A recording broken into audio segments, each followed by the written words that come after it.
Good afternoon. We are starting the press conference of the Vilnius Summit. Allow me to introduce the participants. President of Lithuania, Gitanas Nausėda, President of Poland, Andrzej Duda, President of Ukraine, Volodymyr Zelensky, President of Romania, Nicu Șordan, Prime Minister of Denmark, Mette Frederiksen, and NATO Secretary General, Mark Rutte.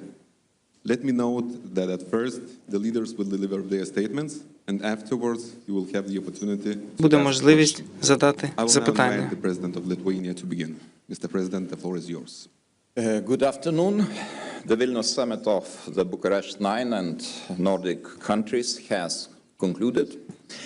This year we are celebrating the 10th anniversary of the Bucharest 9. Over time, it has brought regions, countries closer together. And I am sincerely grateful to Poland and Romania for this initiative. Today's meeting, with the participation of our Nordic allies and Ukraine, highlights the growing pressure on NATO's eastern and northeast flanks and our collective efforts to address them. Given the full complexity of the present situation, I am particularly glad to welcome here in Vilnius the NATO Secretary General Mark Rutte and the President of Ukraine, Volodymyr Zelensky. In the face of the Russian threat, we must unify our efforts across the High North, the Baltic Sea, and the Black Sea. Also today, during the first session, we discussed extensively the preparation for the upcoming NATO summit. Our meeting in The Hague will present a great opportunity to continue building a stronger and better prepared alliance along the lines set in Madrid, Vilnius, and Washington. At the Hague Summit, we expect a message of transatlantic unity, reaffirmed commitment to collective defense, and readiness to defend the allied territory. We also believe that allies will be ready to substantially increase defense investment. As we are moving towards reaching at least 5% of GDP on defense and defense-related investments, we expect the whole alliance to follow suit.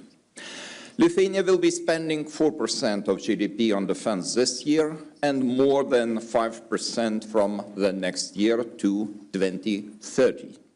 Additional funds will be needed for a national heavy division, as well as for the German brigade's infrastructure, and for the host nation support to allied troops stationed in Lithuania.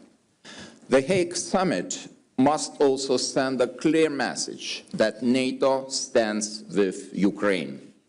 We must show that NATO stands with Ukraine through continuous support to its armed forces and Ukraine's Euro-Atlantic aspirations.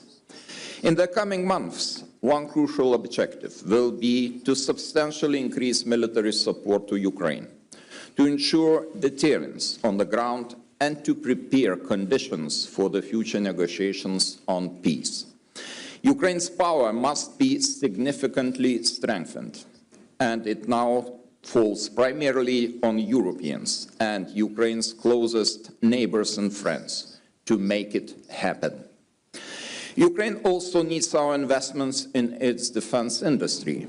We must shift from reactive aid to solid military support, pre-planned deliveries of long-range artillery, advanced air defense systems, and drone capabilities.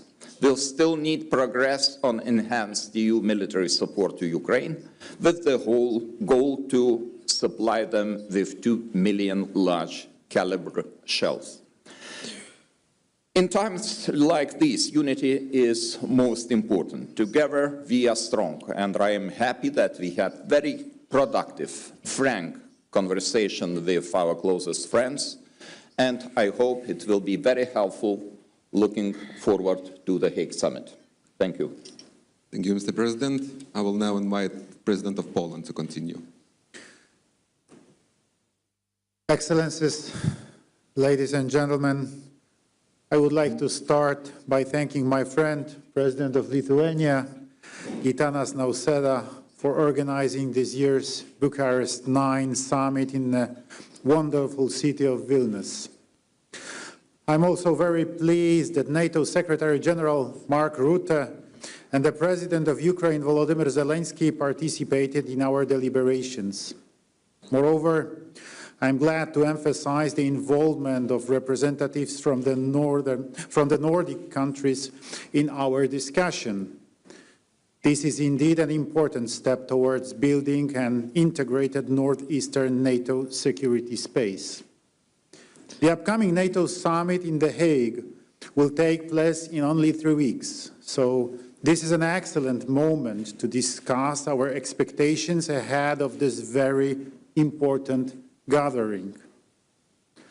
Ladies and gentlemen, we all know too well that we are facing critical threats and challenges from Russia. In response, we have to make NATO stronger, but also fairer. Having in mind Russian full-scale invasion of Ukraine and its aggressive attitudes towards the West, we must do everything to develop appropriate instruments that will deter the Kremlin's neo-imperial ambitions, especially here on the eastern flank. That is why our talks focused primarily on the urgent need to increase defense spending and on developing the production capabilities of national defense industries. I would like to recall, even before last year's NATO summit in Washington, I proposed to raise the defense spending by NATO members to the minimum level of 3% of their GDP. 3 months ago, I submitted to Secretary General Mark Rutte a request to raise this issue in The Hague. And today, I'm glad to see that we all agree on that and that our ambitions are even higher, up to 5% of GDP on defense. We hope that the allies will follow into our footsteps. Another key element of our discussions was strengthening the transatlantic relations and the strategic alliance with the USA. Among our partners in the region, there is a widespread understanding that Europe must take greater responsibility for its own security. But it is critically important to do it not by following mirages of European autonomy, but in close cooperation with the United States. We also had an opportunity to exchange information with President of Ukraine, Volodymyr Zelensky. During our conversation, we addressed very important issues regarding further support for Ukraine in its fight against Russia. Continuing our assistance to Ukraine in various domains, military, political, and humanitarian, is critical to security in Europe and is Ukraine's integrations with Europe and Euro-Atlantic structures, including NATO. Ladies and gentlemen, for me, today's meeting had a special significance, and it was my last opportunity to speak at this forum as President of the Republic of Poland.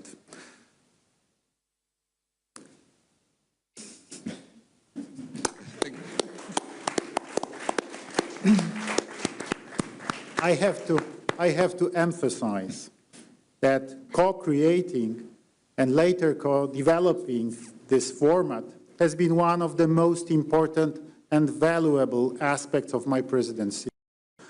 Over the past 10 years, the B9 has been an effective tool strengthening the voice of the eastern flank, countries within NATO, and helping us shape the alliance's deterrence and defense policy. I'm convinced that even after my term as President of Poland, Bucharest 9 will remain the best platform for coordinating security positions of our countries, allowing us to better manage the threats and challenges we face. Thank you. Thank you, Mr. President. Mr. President Zelensky, please deliver your statement. Thank you so much. Gitanas, Mr. President, it's important to be here in Vilnius today. Dear friends, partners, we all want the same thing, to stop the Russian war, to bring real peace and to make security last. That's what we are all working for. First, I informed our partners about the situation at the front. We also talked about our operation inside Russia, which has seriously weakened their military.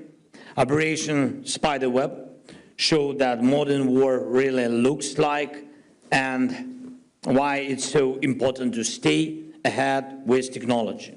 All our joint investments in drone production, all our shared battlefield experience, everything we are doing together with our partners, it's making Europe stronger. Today, we agreed with our partners on several joint decisions that will strengthen our defense even more. I thank everyone for your willingness to help. There will be new packages, there will be new investments in Ukraine's weapon production, especially drones. Ukraine can produce much more, and we see partner investments as a way to give those partners priority access to restock their arsenals after this war. Second, I thank you all for our shared view of what diplomacy needs in order to succeed. Today, we see the situation clearly. If Russia turns the Istanbul meeting into an empty talk, there must be a new level of pressure, new sanctions, and not just from Europe. We need to work on joint sanctions at the G7 level, including with the United States and with everyone in the world who wants peace. It's very, very important that each of our partners supports this exact approach. Sanctions against Russia are necessary. It's important to seriously limit Russia's oil trade and its use of tankers. Sanctions, including secondary ones, tariffs and price caps, can work and push Russia toward peace. Without pressure, Putin will just keep playing games with everyone who wants this war to end. Talks in Istanbul just ended, and I'm waiting for the Minister Umer's full report. They exchanged documents through the Turkish side, and we are preparing a new release of prisoners of the war. Third, the upcoming NATO summit can strengthen Europe's security, or if it sends the wrong signal, it will only encourage Putin. The key to lasting peace is clear. The aggressor must not receive any reward for war. Putin must get nothing that would justify his aggression. Any reward would only show him that war pays off. Geopolitical gains are just as important to Russia as money or territory. If Putin is allowed to decide who joins NATO, where NATO infrastructure can or can't be, then Russia's appetite for war will only grow. Our shared goal is the opposite, to completely end Russia's hunger for aggression.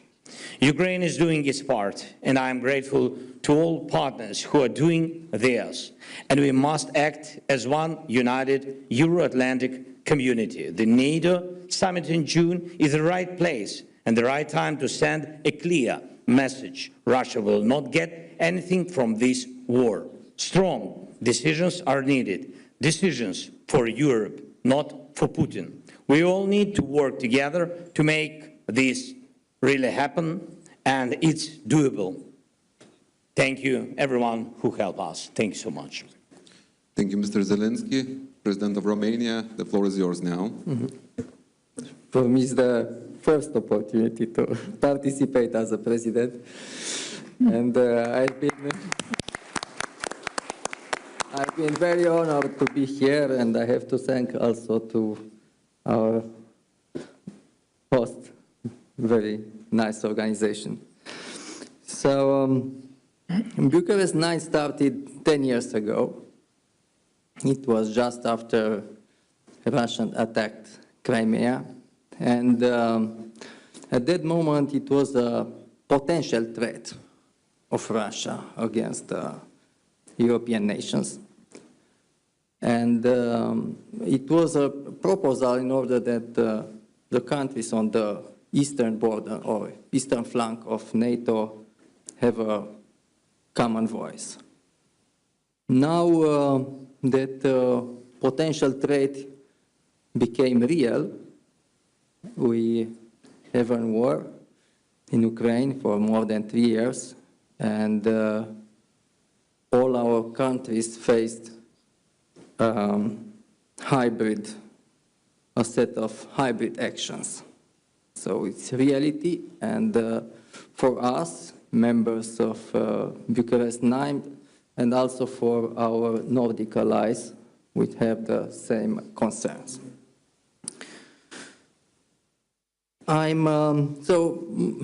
As you know, most part of discussion were in order to prepare the Hague summit, which will be in three weeks from now.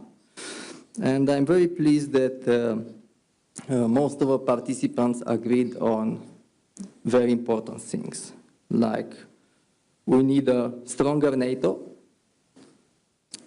we need a stronger transatlantic connection. We have to not only to increase our expenses in defense, but also being able to produce military equipment in order to protect ourselves.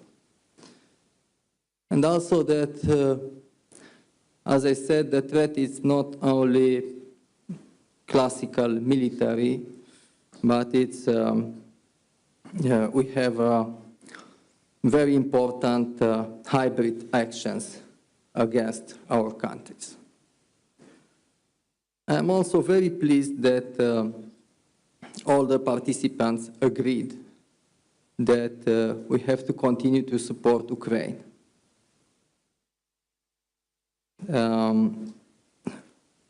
As a Romanian interest, I emphasize that we have a long-term concern on the security in the whole Black Sea area, including Republic of Moldova.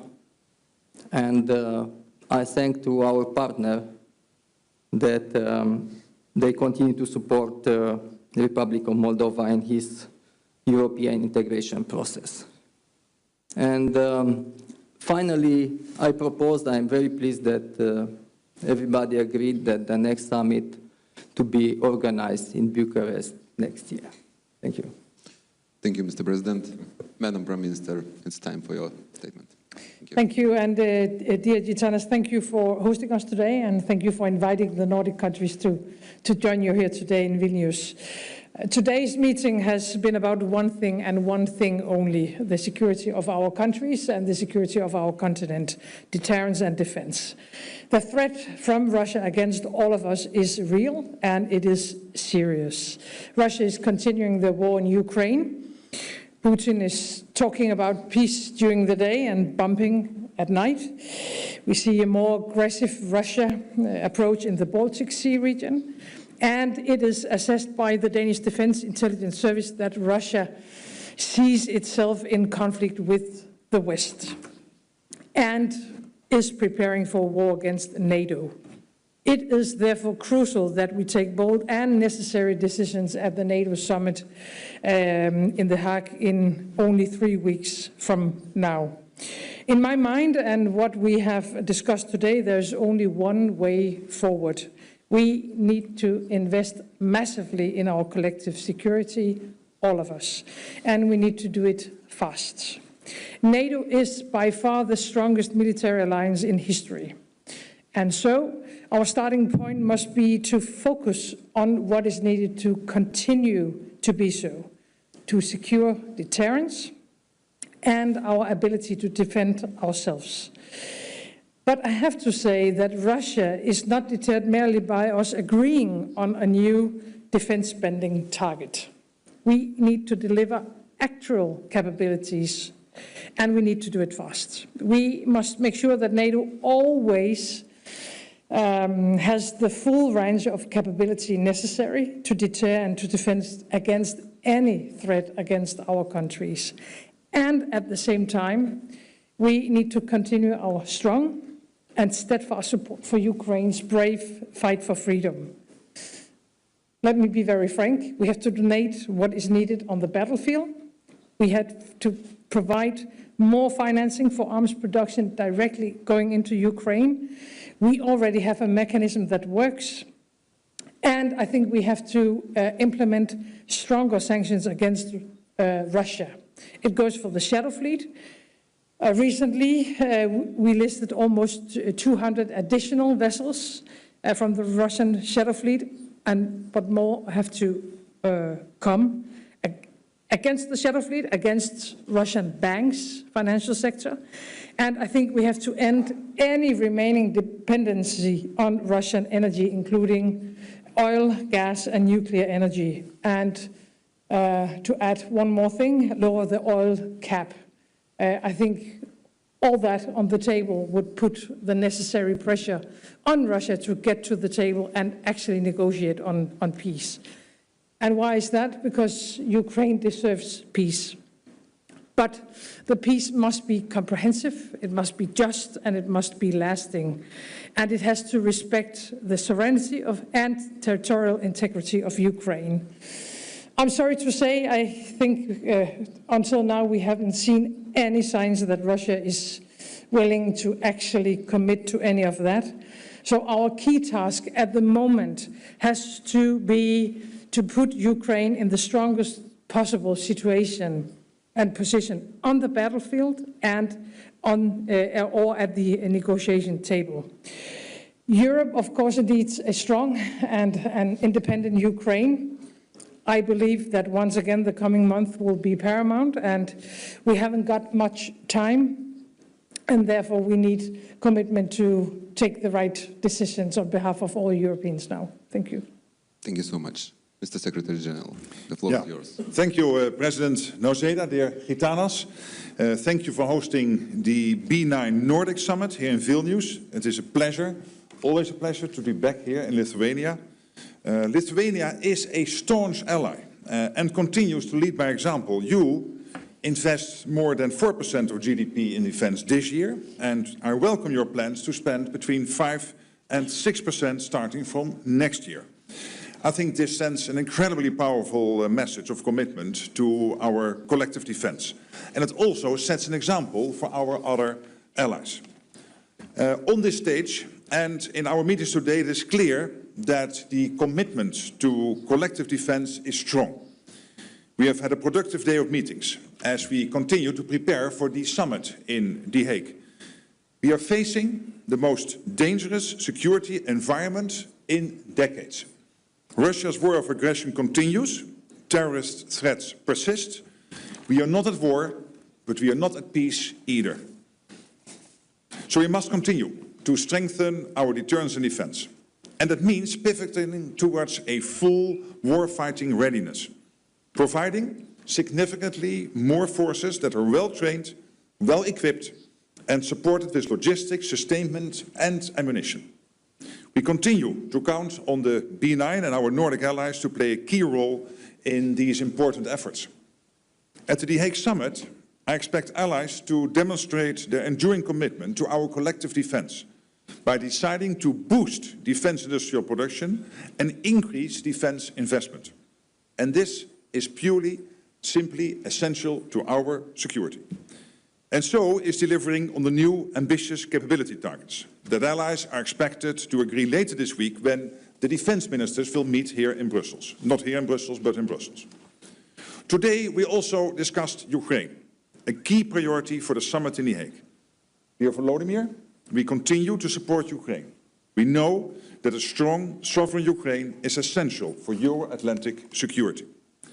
So we have about 3 weeks left until the NATO summit in The Hague. And I look forward to working with all allies to ensure we deliver for our 1 billion people.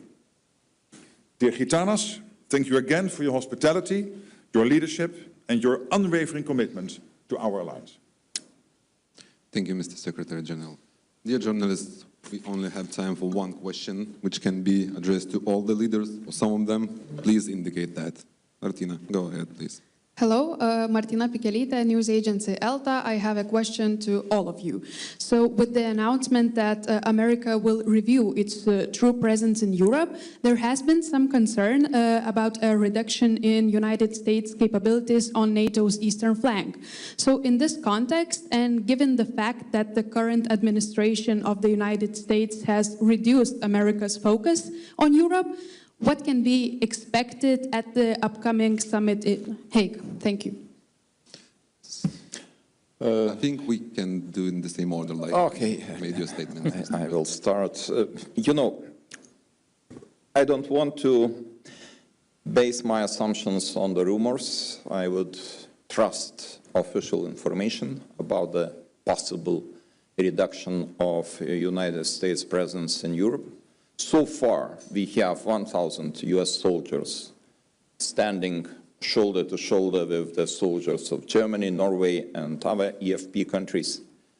And we are ready to provide all necessary conditions even to increase this number, if there would be political will from the new American administration. So far, we are working on a broad range of activities, and I would like to remind you, last week, 100 meters from here, in the Cathedral Square, the Chancellor Friedrich Merz inaugurated the German brigade. Full-scale brigade will be deployed in Lithuania until 2027. And we are progressing on the all necessary infrastructure for German soldiers here. And those are my assumptions right now. So we are highly interested that United States focus on Europe remains, because this is very important element of our collective security. And I hope that the Hague Summit will bring very positive news to this field. Thank you. Mr. President Duda, what would be your answer to the question? I can only answer that I had a few opportunities to talk with President Trump during last 6-7 months. I talked also with his secretaries, especially with Secretary Hexet. And I have no information about any ideas of withdrawing American military forces, US Army forces from our part of Europe, from eastern flank. So this is my answer. President Zelensky, can you please give your views, or you can just... He refers to me now. No, but then maybe we should... About can NATO, switch it's as- important to hear from you. Okay, no, but let me be very straightforward here. Since January, I get 2 questions from European allies. Question 1 is the US still committed to NATO? The answer is yes. Committed to NATO, committed to Article 5, and this has been many times repeated by President Trump in many meetings. So my only suggestion to many European colleagues is put on your television so that you can hear him say this. Don't ask me, he's very clear about this. But there is an expectation. The expectation is that we are going to spend more, because we need to spend more for our defense, but also it is because it is fair to equalize our spending with the spending the US is doing currently. Second question, but then they will stay, Mark, but they might withdraw their troops all of a sudden. And exactly as President Duda is saying, there's absolutely no indication of this. What we know is that the US, next to Europe, of course, also has to take care of the Middle East, has to take care of the Indo-Pacific, and it is only logical that over time, as we are building up, that the US will pivot somewhat more towards Asia. But I'm absolutely convinced that also in the long term, there will be a very strong conventional US presence in Europe, next to the nuclear presence, the nuclear umbrella, our ultimate guarantor of our freedom. There will be a very strong conventional presence of the US in Europe. They're about it. Speakers have been saying. Thank you. President Zelensky? I agree with Mark. Good answer. President of Romania, please. Yes, so first of all, the United States presence in the eastern flank of NATO is extremely important for us, for all of us. So as I said, we have to strengthen the transatlantic connection. And on this regard, it's very, very important, our commitment on 3.5 plus 1.5. And I hope that we will take that decision in Hague. Thank you. Madam Prime Minister, Fine. you have nothing to add. All right, so I would like to thank all the leaders. I would like to thank all the journalists. So much. Our press conference is over. Thank you. Thank you. Thank you. Thank you, dear friends. Welcome to B9 and